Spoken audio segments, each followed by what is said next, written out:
امریکہ کی جانب سے بی ایل اے اور اس کے مجید بریگیڈ کو دہشت گرد تنظیمیں ٹھہرایا جانا یقیناً پاکستان کی قابل تحسین سفارتی کامیابی ہے۔ ان دونوں کو دہشت گرد ٹھہرائے جانے کا اعلان روایتی انداز میں نہیں ہوا۔ امریکی وزارت خارجہ کے کسی افسر سے کوئی پریس ریلیز بھجوانے کے بجائے وزیر خارجہ مارکو روبیو نے براہ راست اس ضمن میں ایک بیان جاری کیا۔ اس مضمون کو غور سے پڑھیں تو بلوچ انتہا پسند تنظیموں کو محض پاکستانیوں کو ہی نشانہ بنانے کا ذمہ دار نہیں ٹھہرایا گیا۔ گزشتہ برس کے دو واقعات کا بھی ذکر ہوا ہے۔ ان میں کراچی ایئرپورٹ اور گوادر کی بندرگاہ پر چینی ماہرین پر حملے ہوئے۔ واشنگٹن نے گویا پاکستان کے علاوہ چین کی وجہ سے بھی بلوچ دہشت گردوں کو قابل مذمت و تعزیر قرار دیا ہے۔ جس دن مارکو روبیو کا بی ایل اے کے حوالے سے تادیبی بیان جاری ہوا، این او سی روز امریکی صدر ٹرمپ نے ایگزیکٹو آرڈر کے ذریعے چین کی اپنی ملک آئی مصنوعات پر بھاری بھرکم ٹیکس عائد کرنے کے فیصلے کو مزید 90 دنوں تک معطل کر دیا۔ ایسی معطلی کا اعلان 90 دن قبل بھی ہوا تھا۔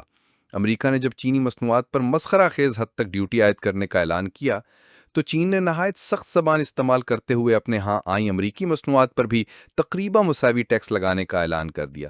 ٹرمپ کو سمجھ آ گئی کہ وہ چین کو تھلے نہیں لگا پائے گا، فیصلہ معطل کر دیا۔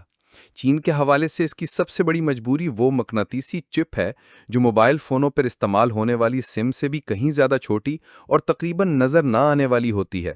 اسے نایاب مٹی سے بنایا جاتا ہے۔ اس کے بغیر موبائل فونز، کمپیوٹر اور ڈیجیٹل زمانے میں مددگار دیگر آلات بنائے ہی نہیں جا سکتے۔ مصنوعی ذہانت کا انقلاب بھی نایاب مٹی کی ذرہ نما چپ کے بغیر برپا نہیں کیا جا سکتا۔ گزشتہ کئی برسوں سے چین نے نہایت خاموشی سے اس چپ کی تیاری پر اجارہ حاصل کر لیا۔ امریکہ نے اسے تیار کرنے میں زیادہ دلچسپی نہیں دکھائی تھی۔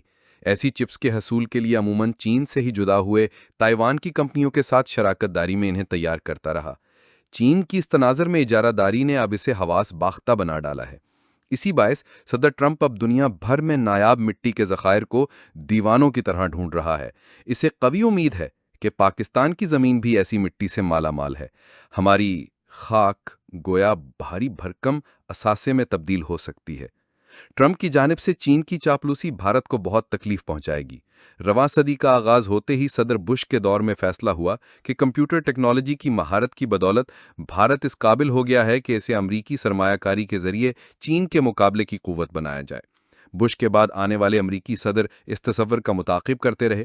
ٹرمپ نے بھی اپنے سابقہ دور صدارت میں ایسا ہی رویہ اختیار کیا۔ سفارتی آداب کو بالائے ٹاک رکھتے ہوئے مودی اور ٹرمپ نے امریکہ اور بھارت میں عوامی اجتماعوں سے مشترکہ خطاب کیے۔ ایسے جلسوں کو انتخابی مہم کی شکل دینے کی کوشش بھی ہوئی۔ امریکہ کی گزشتہ 25 برسوں میں یہ کوشش رہی ہے کہ وہ خود کو جنوبی ایشیا کا ملک تصور کرنے کے بجائے مشرقی ایشیا پر توجہ دے۔ ہزاروں سال قبل بحری تجارت کی بدولت ہندو مت کے اثرات تھائی لینڈ اور کمبوڈیا جیسے ملکوں تک پہنچ گئے تھے۔ انڈونیشیا کا جزیرہ بالی بھی ہندو ثقافت کا نمائندہ رہا۔ مغربی دانشوروں نے ان حقائق کو اجاگر کرنے کے لیے تاریخ کا بغور جائزہ لیا۔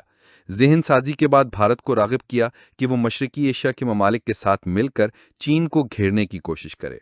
آسٹریلیا اور جاپان کے اشتراک سے امریکہ نے بھارت کو چین کے ساحلوں کو چھوتے سمندر میں طاقتور کردار بنانے کی کوشش کی تاکہ بوقت ضرورت بھارتی نیوی کی مدد سے چین کی بحری تجارت میں رخ نہ ڈالا جا سکے۔ مگر بھارت خود کو ایک تاریخی قوت و تہذیب تصور کرتا ہے، کئی حوالوں سے دنیا کی قدیم ترین تہذیب کا وارث بھی سمجھتا ہے۔ ماضی کی اسیر اس سوچ نے مودی کے دور میں ہندوتوا کی بدولت مزید تقویت حاصل کی ہے۔ جن ملکوں سے وہ اپنی ضرورت کی اشیاء درآمد کرتا ہے، چین ان میں سر فہرست ہے۔ چین اور بھارت کے مابین تجارت بھارت کے لیے انتہائی خسارے کا سبب ہے۔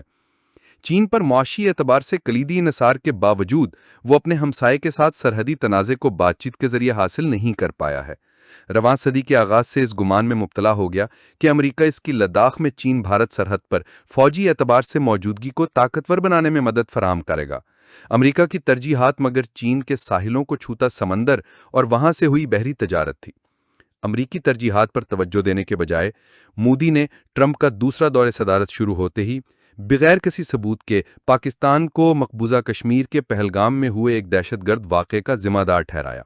بدلہ لینے کی خاطر 7 مئی کو پاکستان کے 3 شہروں پر میزائل برسا دیے۔ ابتدا صدر ٹرمپ نے خود کو پاک بھارت جنگ سے الگ رکھنے کی کوشش کی، مگر جلد ہی اسے یہ احساس ہو گیا کہ بھارتی جارحیت جنوبی ایشیا کے ازلی دشمنوں کو ایٹمی جنگ کی جانب دھکیل سکتی ہے۔ ممکنہ ایٹمی جنگ روکنے کے لیے اس کی انتظامیہ متحرک ہو گئی۔ بالآخر اعلیٰ ترین سطح پر ہوئے کئی ٹیلی فونوں کے انجام پر جنگ بندی ہو گئی۔ پاکستان نے کھلے دل کے ساتھ پاک بھارت جنگ رکوانے میں امریکی صدر کے کردار کا اعتراف کیا۔ ہماری وفاقی کابینہ نے اسے نوبل امن انعام دینے کی قرارداد بھی منظور کر لی۔ بھارت کی حکومت مگر آج بھی اس دعوے پر ڈٹی ہوئی ہے کہ پاک بھارت جنگ ٹرمپ کی وجہ سے بند نہیں ہوئی، اس میں بھارت نے از خود وقفے کا فیصلہ کیا۔ بھارتی حکومت مصر ہے کہ آپریشن سندور اب بھی جاری ہے۔ ٹرمپ نے بھارتی رویے کو اپنی توہین تصور کیا۔ بطور کاروباری آدمی وہ پہلے ہی سے محسوس کر رہا تھا کہ بھارت میں بنی اشیاء کی امریکہ میں بھرمار ہے، جبکہ بھارت امریکہ سے بہت کم اشیاء خریدتا ہے۔ امریکی اشیاء کی بھارت آمد روکنے کے لیے بھاری ٹیکس عائد کر دیے گئے۔ پاک بھارت جنگ رکوانے میں اپنا کردار تسلیم نہ کرنے کی وجہ سے طیش میں آ کر اس نے بھارتی مصنوعات پر امریکہ پر آمد پر 25% ٹیکس عائد کر دیا ہے۔ چین، جس کے مقابلے پر بھارت کو امریکہ نے کھڑا کرنا تھا، ابھی تک ایسے ٹیکسوں سے محفوظ ہے، اور اب BLA کو دہشت گرد تنظیم ٹھہراتے ہوئے امریکہ نے چین کی مزید دلجوئی کرنے کی کوشش کی ہے۔ مجھے یقین ہے کہ دلجوئی کی یہ کاوش بھارت کی حکومت میں کئی لوگوں کے دل جلائے گی۔